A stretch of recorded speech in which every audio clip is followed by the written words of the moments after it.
Brodes Media.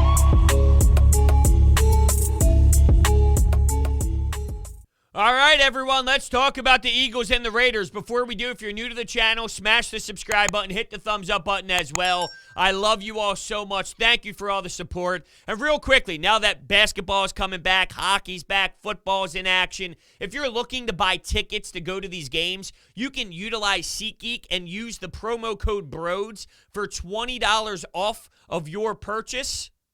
That's pretty much eliminating the fees. It's a no-brainer. Why wouldn't you? Make sure you get yourself to a game today. And yeah, that's about it. Enjoy the show. What is going on, everyone? Welcome on into Sports Talk with Brodes. Here we go. It's a Football Friday. It seems like it's been 3,000 years since the last time that we did this. And there's so much happening with the winter sports teams that it's taking our emotions away. It seems it's taking our mindset away from Eagles football, but now that we're here, instantly, bang, it comes right back, knowing that there's some action on Sunday afternoon in Vegas, and this is an opportunity to win a football game. There are some that you just think, no way, no shot, you're not going to do it. But then there's others, for example, Carolina, and then the Atlanta Falcons, where at least there's an opportunity maybe to come out victorious. And when you see the spread the way that it is, it's your standard 3-point. It opens up with that 3-point look. That's essentially stating, hey, the Eagles will be in this fight. Now, there's a lot of toxicness involved with Vegas at the moment with their head coach and John Gruden in that scenario, but they also established a nice victory in their first effort without the head coach. Is that just adrenaline? Is that the camaraderie and the togetherness of the locker room saying, hey, we can do this, but then eventually that snowballs out of control and then real life hits, which is, hey, we lost our head coach in the middle of the season due to a really crazy scenario, and, eventually it happens. It comes to reality, and there's an adrenaline shot, an adrenaline rush that occurs, and eventually, it's just difficult to go through that without seeing any sort of repercussions. But at the same time, Greg Olsen, Derek Carr, I think that there's leadership involved that can help keep them above the water. We've mentioned this a few times. There's a couple teams that always start out early in a good way, and then they fall flat on their face. Carolina, we knew they weren't that good. It was only a matter of time. The Denver Broncos, we knew they were not that good. It was only a matter of time. With Vegas, I don't see them in that category. I also don't think they're special either, where you should be afraid of them. There is a path to victory. It just comes down to, will the Eagles take advantage of that? And to this point, they have not done a good enough job in those areas. So it's difficult for me to sit here today and say, yes, they 1,000% will, no matter what they say in press conferences. Shane Steichen made some comments about the run game. Nick Sirianni mentioned some comments about the run game. And ironically enough, there's a golden opportunity to smash the Raiders in the mouth due to their run game. And if you look here, the Raiders are allowing 4.6 yards per carry, which is 25th in the NFL. Only one team has allowed more runs of 20-plus yards, and only 4 teams have allowed more rushing touchdowns. So, hey, Nick Sirianni, if you're thinking about the game plan all week and you're going, hold on a second, what can we do to take advantage of their flaws? Oh, maybe it's running the football. But here's the problem. They count RPOs as runs. They count all these quick passes, this and that, as runs. It's not. It's not. And then it goes back to the issue of your quarterback has flaws and has issues, can't go under center. You're constantly running out of the shotgun. And Barrett Brooks did a fantastic job. I saw this on NBC Sports Philadelphia breaking down why there's so many issues with those RPOs and handing the ball off to Miles Sanders. Teams are are forcing you. They're not allowing the run to happen. They're forcing Jalen Hurts to have the ball in his hands, which is extremely difficult for him to consistently, every play, have to read that defense nonstop. Give the kid a break. Give the kid a breather. And with the defensive end and the linebacker and the safety all taking your play out of it with the pass option of the RPO, that's why it's resulting in a ton of makeshift style of plays. Hey, create something due to scrambles. Well, that's not a way to live and have success in the National Football League. So when the RPO, the run, is taken away, Jalen Hurts now wants to pass. Well, with the defensive end, the linebacker, the safety coming down, the cornerback playing a tough route with the wide receiver, whether it's in the slot or outside, there's nothing there. So the identity of the other squads when they roll into the Eagles week is, hey, if we force Jalen Hurts to keep that rock, Sanders won't have it, and most likely more times than not, considering they don't use the middle of the field, it's going to result in a bad play for them. And that's why we're witnessing 3.5 quarters of just absolute nonsense. And by the time they ever, if they do, figure out an adjustment, it's been way too long, and you put yourself in such a big hole that you're absolutely screwed at that point. And I can't stand the logic behind what Nick Sirianni has done to this point for a lot of these weeks. But the more and more I'm seeing the deficiencies of Jalen Hurts, who I am rooting for, I want nothing more than Jalen Hurts to be the guy. All right, I really love everything about his approach to the game. But at the same time, I'm starting to really wonder how much of this is, we're begging and screaming to put him under center. There's a reason why he's not under center. They've seen things behind the scenes that we don't see that dictates why they're consistently running this offense. Now, I always go back to this. You can do more than what you're getting out of what you have. So you might have problems and you might have issues and you clearly don't have a perfectly constructed roster, but your offense should be able to get first downs even with Jalen Hurts, who struggles against a Tampa Bay Buccaneers team that is insanely depleted in the secondary, and Richard Sherman even leaves that game as well. You know what I'm saying? So, we're not even getting first downs. 3 and out, 3 and out, 3 and out, 3 and out. I know Jalen Hurts might have his problems, but you should still be able to scheme open some looks and scheme open some plays and script 10 to 15 plays that can actually get the ball downfield a little bit to move the chains just a little bit. So both parties are absolutely 1,000% involved.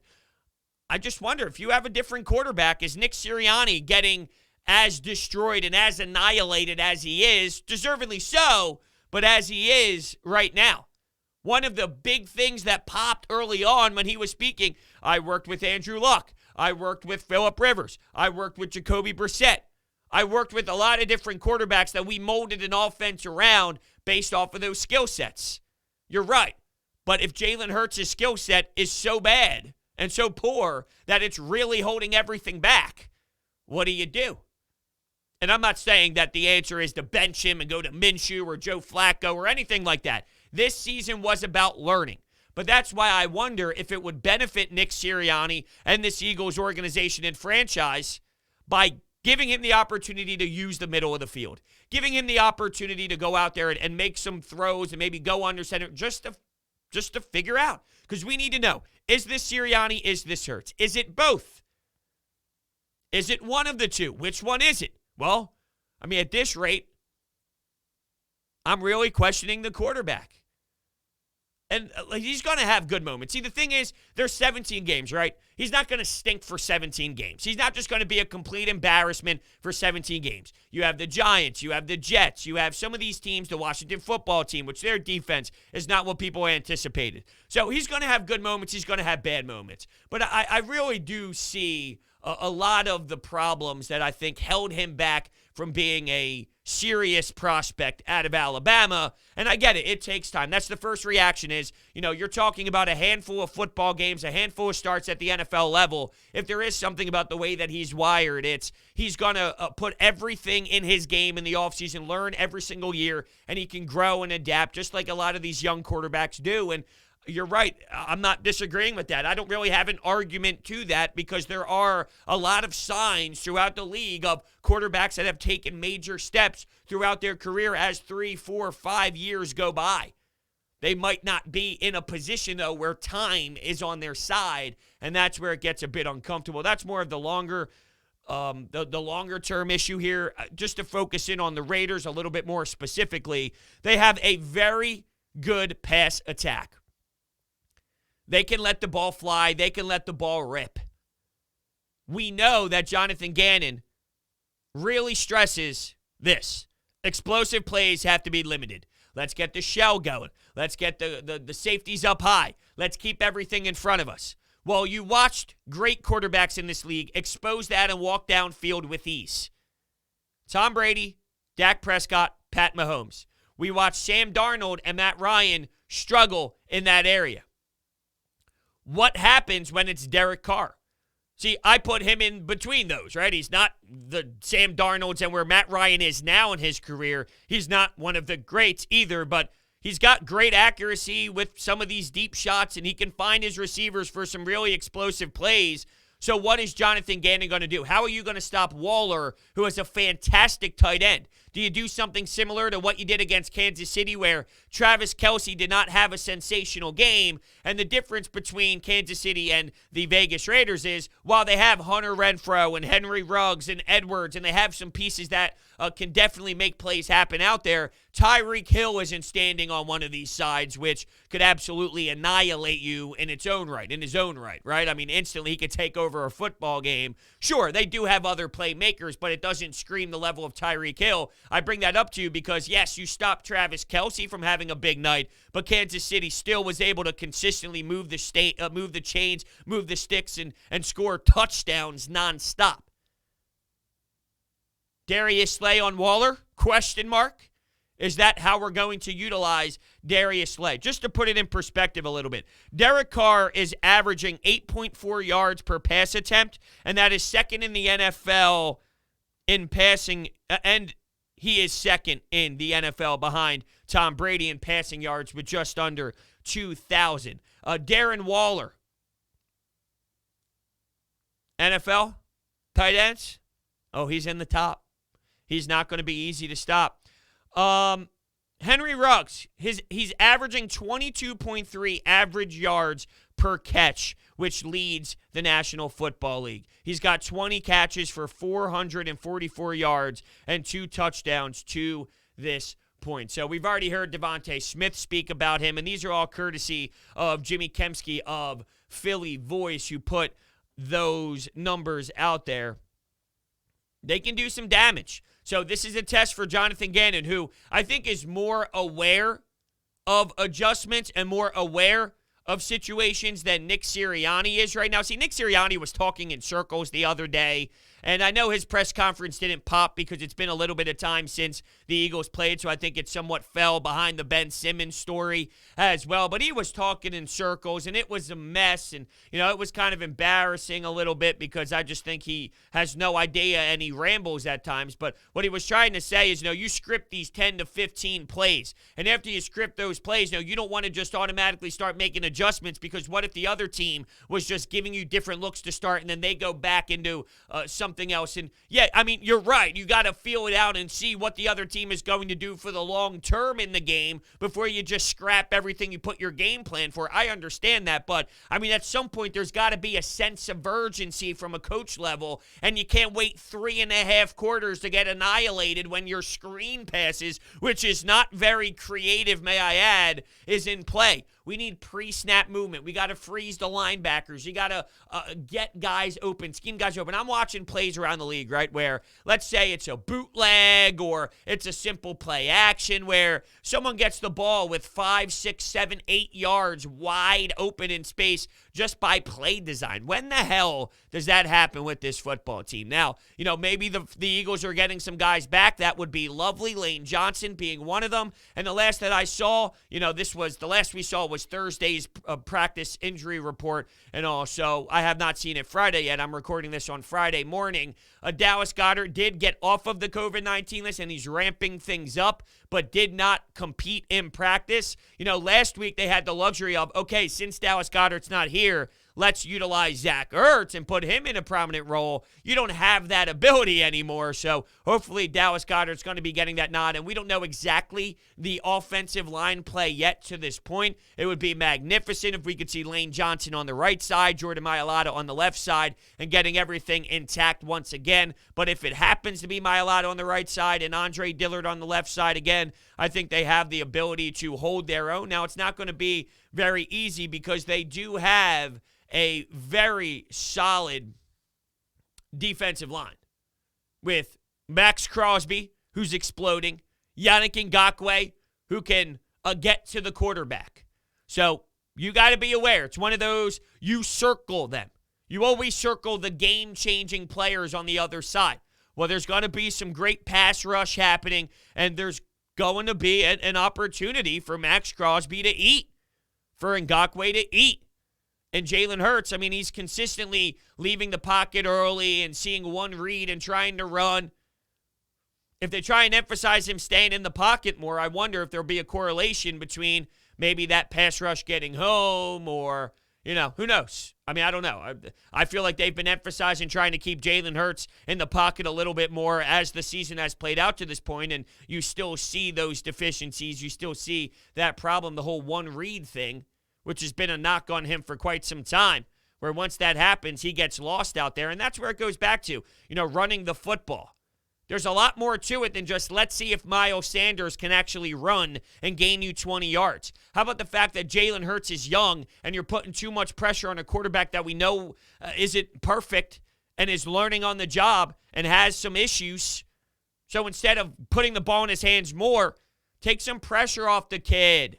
Stop forcing him to have to read the defense every single snap. You know how overwhelming that is, especially being so damn young? Guys like Tom Brady can laugh, literally laugh in every direction when Jonathan Gannon plays the soft coverage. But it's a lot different when you're Jalen Hurts and you got a lot going on your head and you're really trying to figure this thing out.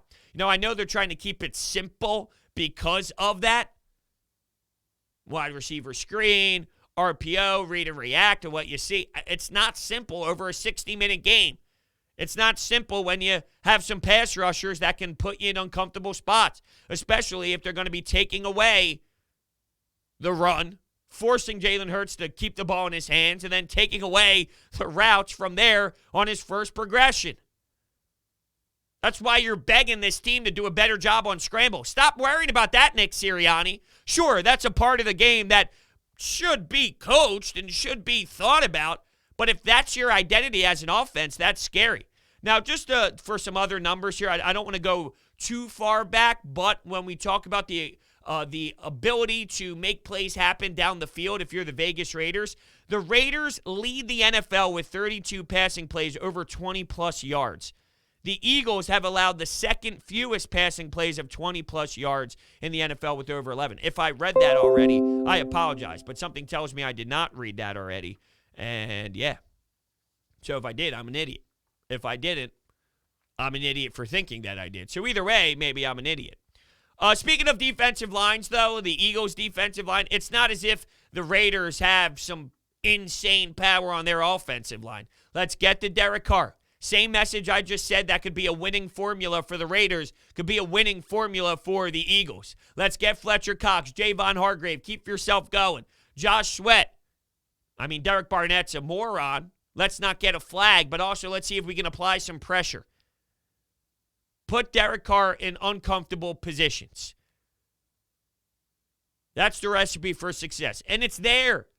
Running the football, pressuring Derek Carr. If you could do those two things, I honestly believe I could be sitting in this chair when the game is over Sunday night, because it's a 4 o'clock game. So by the time the game's over, we're talking that 7:30, 8 o'clock range or so. When I'm sitting here, if you actually run the ball efficiently, not RPOs counting as a run, actually running the ball efficiently, which is difficult to do from the shotgun compared to under center, and they don't go under center. So I don't know if I necessarily trust the fact that they're going to do it, but they also know after watching film, hearing the noise, seeing the numbers, the historic rate of the run game, you would have to imagine at some point it's like we cannot hide from this. We cannot just continue to not do this. We have to establish this somehow, some way, right? Like at some point, it's got to sit in your head. This is a problem. This is problematic to our offense. We are forcing ourselves to be one-dimensional. That's what you're supposed to do if you're on the other side. Force teams to be one-dimensional. You're doing that on your own. So it's crazy. It really is. The Eagles have been getting annihilated defensively in the run game. There's nothing to be insanely concerned about in that run game. Josh Jacobs has rushed 54 times, 175 yards. 3.2 yards per carry. That's their number one back. So it's not anything overwhelming. But, I mean, I will say that the Eagles have been getting shelled in that area. So if a team doesn't do things well, I wouldn't be shocked if they look differently against this defense because your linebackers are not ready to read and react the way that you need them to read and react. They just don't have that skill level. So I know I've been talking about some negatives here, and it seems like the tone has been pretty negative as I kind of assess where we are right now throughout the pod, but I'm still giving them a chance because there is a chance on paper here due to matchups in certain areas to win the football game. It comes down to, is that even the game plan heading into the action? And if it is the execution there? Can the player step up and fly? Devontae Smith, can he win his matchup? I would say, yeah, he does win his matchup a lot of the time, but can they then cash in on it? Is Dallas Goedert there? What's the offensive line like? Rager, Watkins, Sanders. Can they get the playmakers the ball efficiently enough to win this football game? There's an opportunity to do it. Make Derek Carr feel the pressure. Run the football. Move the chains through this Raiders defense. You can do it. It's there. All right, we're going to go to the Anytime Hotline. Before we do that, though, look, do you want to get an advantage over your sportsbook? You need to download BetQL, the only app you'll need to make smart bets. Their best bet computer model scans over 350,000 unique bets per year to give you a best bet recommendation for every game across all major sports and gives you the reasoning why you should place the bet. Their model covers everything from spreads, over-unders, and player prop bets. There are sharp data so you can see who the professionals are backing. Line movement so you can jump on betting opportunities in real time. Team lineup, breaking news, and injury status updates. So head to the App Store or Google Play Store right now to download BetQL. Enter the discount code BRODES at payment checkout for 25% off any of their subscription offerings. You can find this information in the description down below. And what I wanted to do is kind of give you a little example of what they can provide. I mean, I'll stick with the Eagles. I'll give you their number one bet of the week, but I'll tell you the Eagles, for the money line, they have the Raiders at minus 170, which is a 20-point difference from their current line. That's a 3-star rating for their best bets. The sharp money, 53% of the professional bettors are coming in on the Eagles money line, 47 on the Raiders. Here's a trend for you. The Eagles are 1-9 versus awful passing defenses, which is allowing a completion percentage of 64% or worse over the last 2 years. So there's some information for you there. And then in terms of the Miami Dolphins against the Atlanta Falcons, they have a 5-star rating for their best bets here on the Miami Dolphins. They have the Dolphins favored by 1 point, which is a 3.5-point difference. Right now, the Dolphins are plus 2.5. So that's crazy. Flores is 8-1 in weeks 5 through 9 while coaching in Miami. So, I mean, it is absolutely insane. Here's another one. Atlanta Falcons are 5-15 in games where the money line is plus 130 to minus 150 over the last 3 years. So that's for their money line trend. That is a 1.5-star trend compared to, as I mentioned before, some of the big ones. The 5-star rating spread with the point differential was massive. So just something, just to put it in perspective on what type of data and information they throw your way. It's incredible. Absolutely 1,000% utilize BetQL. All right, and with that being said, let's kick things off here. Let's hear from you. How do you feel heading into this matchup? Anytime. What's up, Brodes? I went to the game last Thursday. I drove up all the way from North Carolina with my dad to go to the game, bought us tickets, all that. So we saw it live. And last week, I called and said I was all in on Jalen Hurts. And I'm not quite all in at this point, but I feel like this fan base isn't giving him a chance.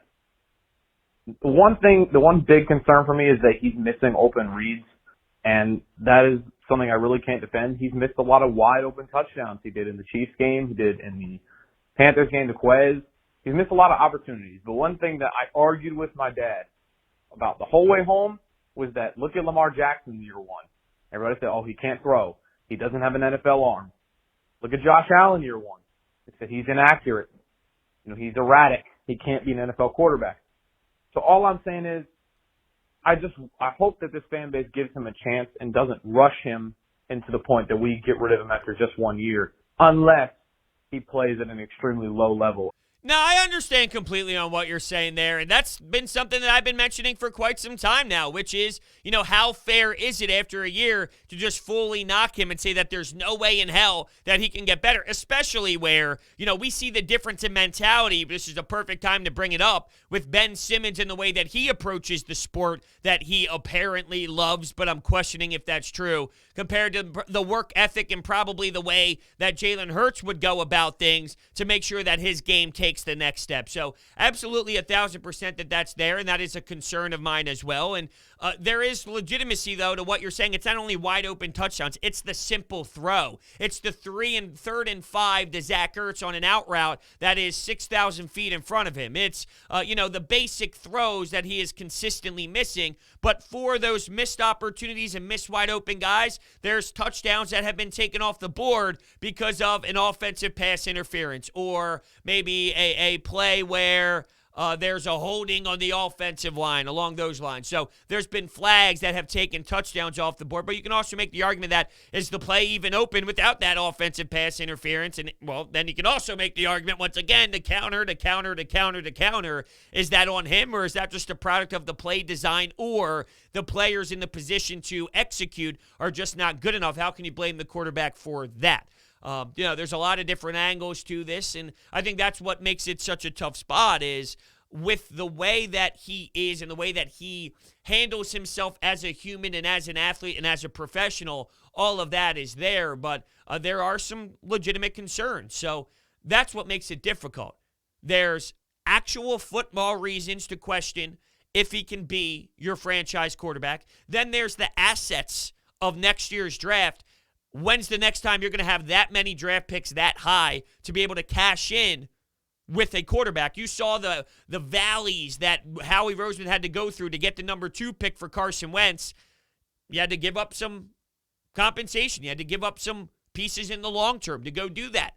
This is a much simpler way to go about things, which, it's set up for you this season. You can't take that for granted. So because of your compensation with the draft, that's there. But also growing as a player, determining, okay, yes, these are flaws. Is it something that will annihilate his existence from the NFL? Can he hold his own and work around those flaws with scheme and things of that nature? My gut tells me it's probably where he's not good enough. And that's not because I don't want him to be. I want him to be. And once again, you'll see good games this season to keep you right there. And that's the problem. He'll shine and you'll say, see, but then he'll look horrendous and you'll go, see, which will put us in an uncomfortable spot by the end of the year. That's what my gut tells me. We won't know. This season was about learning and knowing. By the end, what do you have? You're going to be in a spot where you don't know. So what do you do when that's the case? And I guess we'll have that discussion more when that time of the year comes around. Hey, Brodes.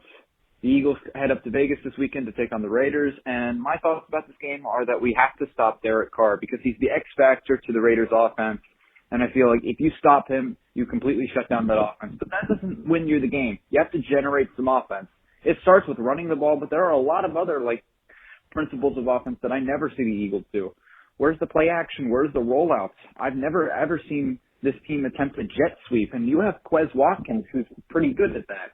So I just need to see more creativity out of the offense, and if the defense shuts down Derek Carr, I think we're looking at a win here. I don't know if they'll necessarily shut him down, but it might be something where the Eagles' defense, by the end of it, kept you in the game, which I guess is all you can really ask for due to the roster issues that we know is there. And Anthony Harris had the hands injury. It looks like from the last I saw, he's going to be giving it a go. And, yeah, I mean, they might hold you in it where a couple drives they get shelled and they just get easily beat pretty good there. And I mean shelled as in the other team just moves the ball downfield quickly and scores, or maybe methodically and scores with ease. And then there might be some where they force that 3 and out and they force that big punt on a crucial 3rd and 4. They get a big stop and then you get some mojo, but then the offense responds with a 3 and out and something ugly where on first down they're setting themselves up for failure. And that's another thing. How about we get into 2nd and 6? So get 4 yards on the first down play, 2nd and 6, then 3rd and 2. Let's get in manageable third downs. Derek Carr on third down, he can do it. That's something that you really have to notice on this football field Sunday afternoon is third down conversions with Derek Carr. Watch out because he'll make the play happen. So it's going to be very difficult to stop. Put a large emphasis on it because they're prepared. They're determined. They execute in those moments. And that's what this defense is going to have to do. In terms of creativity, where's the play action? The play action's not happening because your quarterback can't go under center. So that's why it's not happening. Then you mentioned the jet sweeps, and I can acknowledge that we need way more of that. If one of your ideas is put the ball in your playmaker's hands, jet sweeps, pre-snap movement, all that is crucial part to it. And they're trying to dumb it down so much and simplify it so much that you're basically taking it out of the game, and that's just dumb. Dumb coaching, in my opinion. All right, Eagles, Raiders, let's cut to the chase. Although I think it's a game that the Eagles can win, I think the Raiders pull this one out. I think it ends up about, 34 to 27. I think it will be close. But my intrigue in watching this game, the Eagles moving forward, I really want to see if and or how they're going to use Miles Sanders. Because I really see a scenario where this kid might be traded. You know, he's due for a big contract once his rookie deal expires. And I, as a fan, say to myself, if they're not going to use him, I would rather trade him before he ruptures, tears, or blows an ACL. I mean, it's obvious to me that Gainwell looks like their long-term solution at running back in their eyes, but let's see what happens. Let's see if they give the ball to Miles Sunday. You know, there's so much to that that's so layered where everyone's talking about since Zach Ertz was traded, what's next? Darius Slay, Miles Sanders. You know, who are you going to trade to try and grab some assets because you're going through a rebuild? While I understand that, there's also an element here of this is the NFL where year to year things change so much. And with all the salary cap that's coming off the books due to Carson Wentz and all those draft picks, there's an opportunity to turn this around rather quickly and quicker than you would imagine. So I'm not saying you specifically, Sean. I'm saying more about you in terms of, the fans that want to just ship everybody out of town. So with that said, is getting rid of Darius Slay with a couple years left and all, is that worth it if you know you can turn this thing around within a year or two, signing some other contracts and hitting the free agency market and drafting some players and things of that nature. So, and before you say, well, they're just going to blow it anyway, they never land picks. Yeah, they do. I know you don't like to admit it, but yes, they do. They do land on picks. It's just not at the rate that we need it to be right now as of late, but it's not as if they never had any sort of success ever in the first round. That is just foolish to make that statement. So, and that's where, I'm having that tough spot. But with the running backs, you're right. It's a different type of beast. I've said this a billion times. Look at Zeke. Look at Barkley. Look at these contracts that are being handed out there to the running back position. You do not want to tie that much money to that position. It just doesn't make a lot of sense due to how you can find Gainwells, how you can find Jay Ajayi's, how you can find Corey Clement. And, of course, there's a difference between Zeke, Barkley, and the players that I'm mentioning. But in this era of football with three backs and getting creative and splitting time and different skill sets and the pass catching ability and whatnot, there's ways to maneuver around that where you can spend your money elsewhere in different areas to be smarter. So that's another, and it's crazy, right? We're talking about, it seemed like the first caller just forgot about the Tampa Bay game, and that call happened yesterday when I put up the tweet that you can call the Anytime Hotline. So they're talking about the Panthers game, unless I misunderstood and misheard something about Tampa in that call, but it's crazy. Now, in these calls, it's more about the long term of it in terms of like what to do next year and what to do this, and not so much about the game as much as it should be. And that just, I guess, defines where we are here with the Eagles. Not that I'm knocking that mindset. It just, hearing it, it's almost like, that's right. We're talking about if we should trade Miles Sanders or not as we're entering a Vegas game because, well, this season is kind of what it is, if that makes sense. So, my prediction here, I'm going to go out on a limb and say the Eagles win, not because I truly feel they do, but I'm giving them an opportunity to do so. and when I feel on the schedule where I can see 6 possible wins this season, if I feel on that given week that they have an opportunity to win, I'll most likely pick them. So why don't I go along the lines here of 24-20. 24-20 Eagles. How about that? And you can bet on this game as well. Maybe you think I'm absolutely outrageous, and if so, you can go the other side. NFL fans hungry for a big win this week? DraftKings Sportsbook, an official sports betting partner of the NFL, has you covered. New customers can bet $5 on any NFL team to win their game, and if they do, you win $200 in free bets. Winner, winner, chicken dinner. It's that simple. DraftKings Sportsbook customers can also get skin in the game with new same-game parlays. Download the DraftKings Sportsbook app now. Use promo code Brodes. Bet just $5 on any NFL team to win their game and win $200 in free bets. If they win, you win with promo code Brodes this week at DraftKings Sportsbook, an official sports betting partner of the NFL. Must be 21 or older. Pennsylvania only. New customers only. Restrictions apply. In partnership with Meadows Racetrack and Casino. See DraftKings.com/sportsbook for details. Gambling problem? Call 1-800-GAMBLER. Thank you all so much for listening, and I will see you next time.